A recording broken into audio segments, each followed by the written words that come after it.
Umabot sa bewang ang baha sa Bulan Sorsogon matapos ngang makaranas ng malalakas na ulan dulot ng shear line.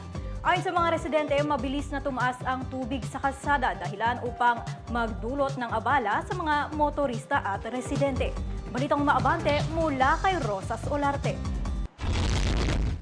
Dahil sa nararanas ang shear line, rumagasa na ang tubig baha sa barangay Taromata, Bulan, Sorsogon at umabot hanggang bewang, kaya problemado ang mga residente.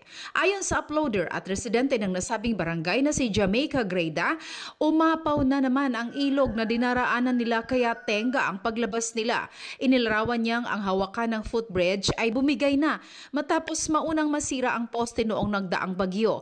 Tinalian na lamang anya ito noon ng lubid para may alalay ang dadaan. Ngunit dahil tumaas na naman ang tubig at delikadong maputol ang tali, kaya hindi na ito madaanan ngayon. Bahagya ng huminto ang pag-ulan sa mga oras na ito, ngunit baha pa rin ang ilang lugar sa iba't ibang bahagi ng Bicol Region dahil sa shear line.